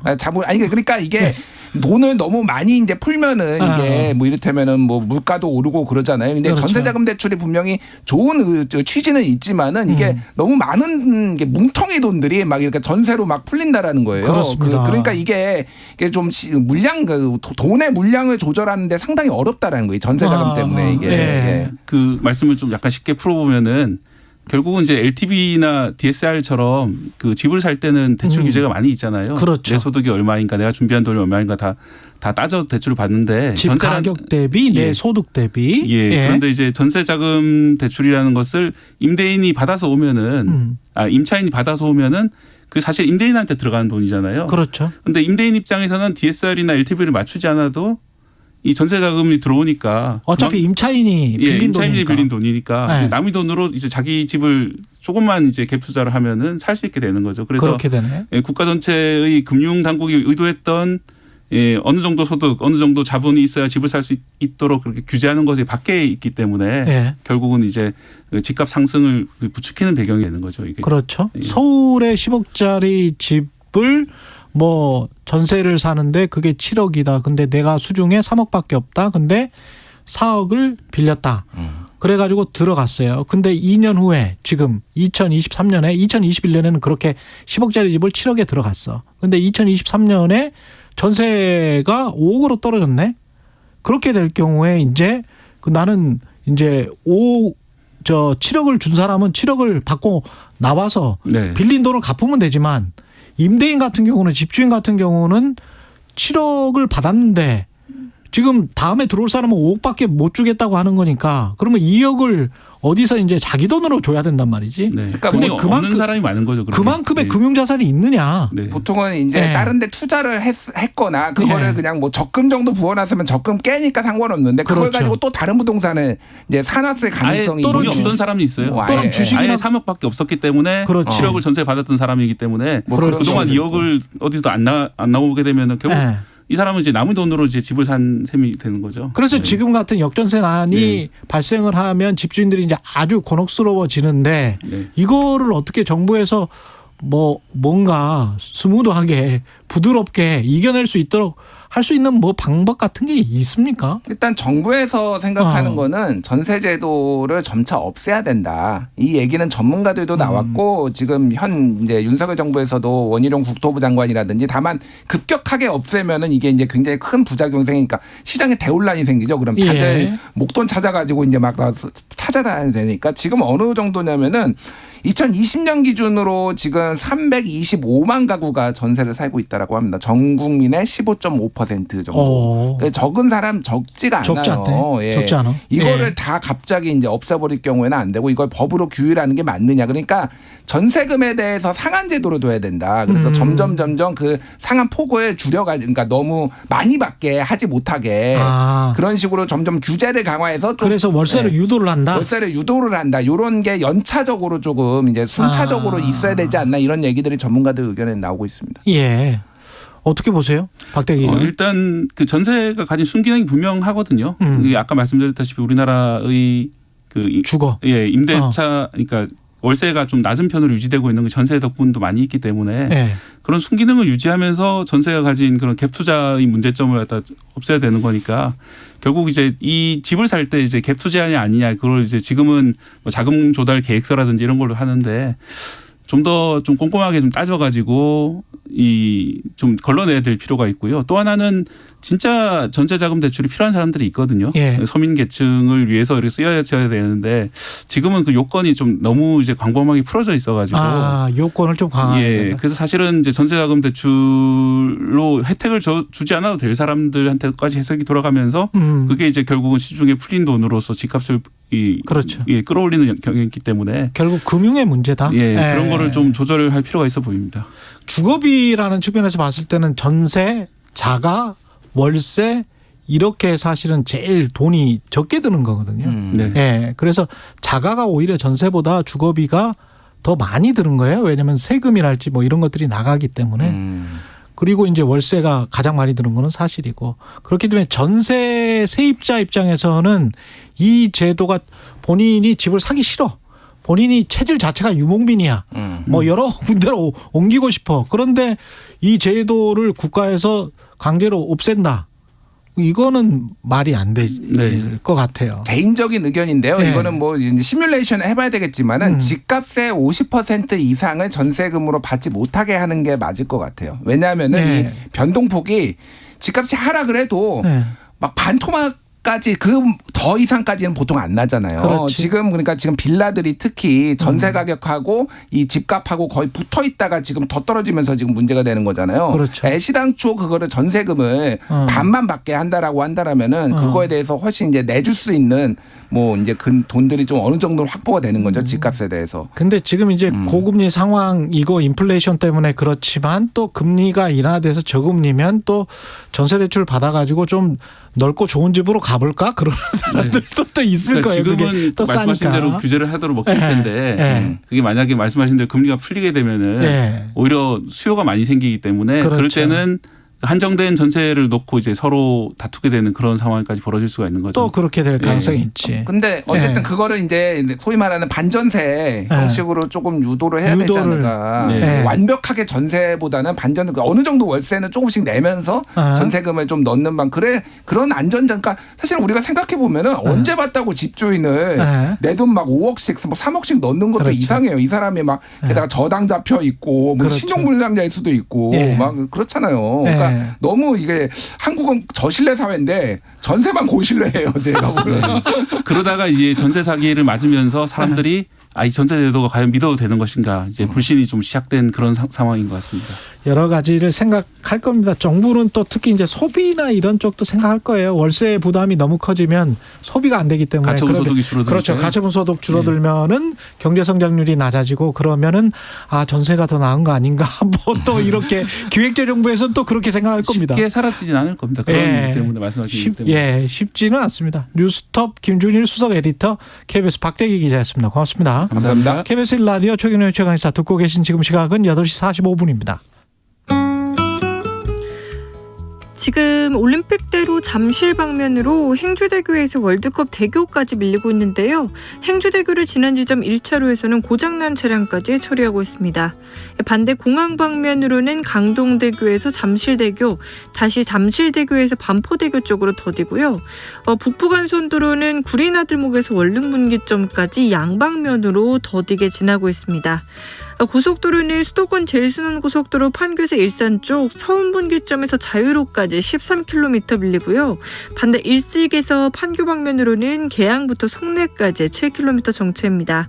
또 영동고속도로 강릉 쪽으로는 반월터널에서 군포까지, 또 동수원에서 신갈분기점까지 각각 5km씩 정체입니다. KBS 교통정보센터에서 김한나였습니다.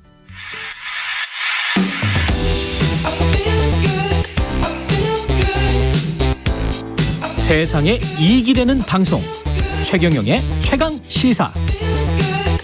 네, 윤석열 대통령의 국정수행 지지율 여론조사 결과가 잇따라 발표됐습니다. 여론조사 기간마다 조금씩 차이는 있고요. 두세 군데 정도가 올랐다. 이런 결과가 있습니다. 휴먼앤데이터 이은영 소장과 자세히 살펴보겠습니다. 안녕하십니까? 네, 안녕하세요. 예, 그리고 이은영 소장과 지금 여론조사 이야기하고요. 오늘 최경영의 이슈 오도독 있습니다. 예, 배종찬 인사이트K 소장 이따 함께 나옵니다. 이은영 소장과 이슈 오도독 이어갈 예정이니까요. 9시 한 5분이나 10분쯤에 유튜브 열리면 그것도 시청 많이 부탁드리고요.